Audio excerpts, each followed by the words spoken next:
السلام علیکم ورحمۃ اللہ وبرکاتہ۔ معاون اردو چینل میں آپ کا استقبال ہے۔ ناظرین گرامی، آج معاون اردو قاعدہ حصہ اول کا سبق نمبر 20 پڑھیں گے۔ طریقہ اوپر لکھا ہے: پے یا زبر پے، نون ساکن پین، تے یا زیر تی، رے ساکن تیر، سین یا زیر سے، بے ساکن سیب۔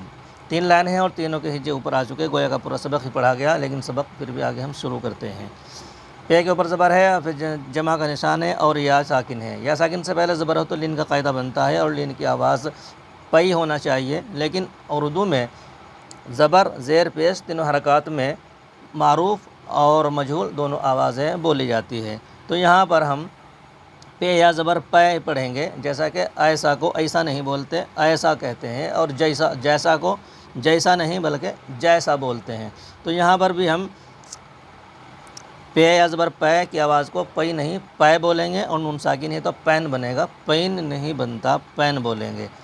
ایسے ہی تے یا زیر تی، یہاں پر زیر کی آواز معروف ہے، یعنی اس کی آواز پڑی اور کھڑی آواز کو معروف کہتے ہیں، اور درمیانی آواز کو، یعنی جو اس کے درمیان کی آواز ہوتی ہے اس کو مجہول بولتے ہیں، یعنی نہ کھڑی ہو آواز اور نہ پڑی ہو۔ تو تے یا زیر تی، رے ساکن تیر، یہ یا معروف ہے، اس کی آواز لمبی ہوگی۔ سین یا زیر سے، اگرچہ اس کے نیچے بھی زیر ہے لیکن اس کی آواز نہ پڑی ہوگی نہ کھڑی، بلکہ درمیانی آواز ہوگی، درمیانی آواز کو مجہول بولتے ہیں، مجہول آواز ہوگی۔ سین یا زیر سے، بے ساکن سیب۔ 3 لائنیں ہیں، معلم صاحب ان کو بھی ایک ایک لائن پڑھائیں گے اور بچوں سے بلند خوانی کرائیں گے، اور 3 الگ الگ 3 لائنوں کو اس کو پڑھائیں گے۔ اس کے بعد مکمل قاعدہ آتا ہے، یعنی حصہ دوم، تو وہ پہلے سے یوٹیوب پر موجود ہے، لیکن اجمالی طور پر اس قاعدے کو بھی ایک بار کی ایک ہی ویڈیو میں پڑھ کر آپ کے سامنے پیش کیا جائے گا، جن کو جہاں سے ضرورت ہو تاکہ وہاں سے اپنی ضرورت کو پورا کر سکیں۔ یہ معاون اردو قاعدہ حصہ دوم ہے۔ انشاءاللہ جہاں جہاں اس میں پڑھنے کے یا لکھنے کے جو اشارے ہیں ان کی وضاحت کر دی جائے گی، اور پورا کا پورا ایک ویڈیو میں ہی ڈالنے کی کوشش رہے گی انشاءاللہ تعالی۔ آگے لکھنے کا عمل کرتے ہیں۔ لکھنے کا سبق ہے ہمارا چھوٹی یا۔ چھوٹی یا کو اوپر کی لائن سے شروع کریں گے اور درمیانی لائن میں لا کر کے روک دیں گے، یعنی داہنی طرف کو جائے گا ہاتھ، اور پھر یہیں سے ہی نون کی طرح دائرہ بن جائے گا۔ یہ ہماری چھوٹی یا ہوئی۔ نیچے اس کے نقطے لگا دیں گے۔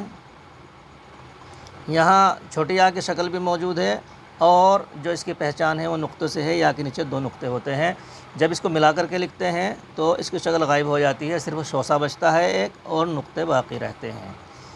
اس کی دوسری قسم ہے بڑی یا۔ بڑی یا لائن پر لمبی بنتی ہے، اس کو ہم تیسری لائن سے شروع کریں گے اور نیچے کی لائن پہ یہاں پر اس کو کھینچ کر بنا دیں گے، تھوڑا اوپر اٹھا دیں گے آگے سے، نقطے اس کے نیچے بھی 2 لگا دیں گے۔ اس کو اوپر بھی بنا سکتے تھے، جگہ خالی ہے، لیکن اردو کا قاعدہ ہے کہ لائن پر لکھا جاتا ہے۔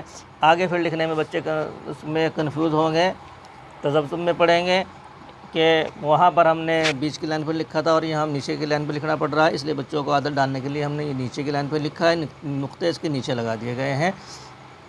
تو بڑی یا لائن پر بنتی ہے اور یہ چاروں لائن میں بنتی ہے۔ یہ ہمارا آج کا سبق ہے۔ معلم صاحب اس کو 3 بار 4 بار اصلاح دیں گے، اور اس کے 2 جوڑے بنائیں گے، بچے پورے صفحے میں لکھیں گے۔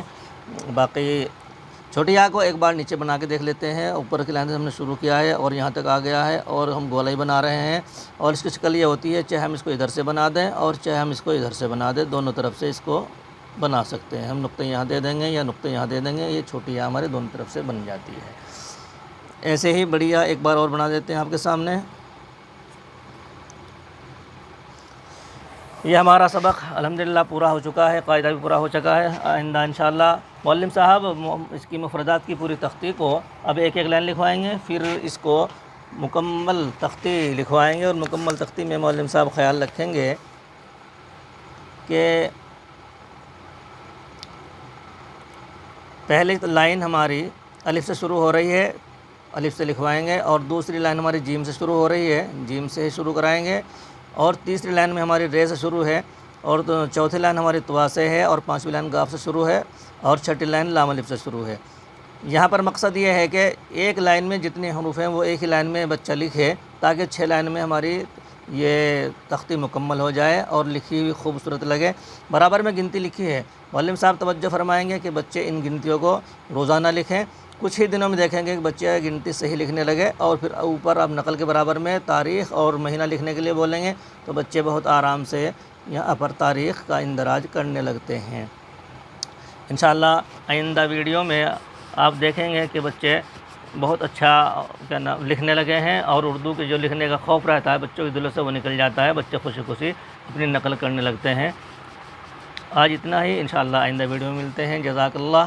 آپ اپنے مشورے سے نوازیں، تبصرہ خانے میں آپ کے مشوروں کا انتظار رہتا ہے، ضرور آپ اپنے مشورے سے نوازیں۔ یہ چینل جو ہے ایک مذاکراتی ذریعہ ہے، اس مذاکرے میں آپ شامل ہو، اپنی رائے کا اظہار فرمائیں۔ والسلام علیکم ورحمۃ اللہ وبرکاتہ۔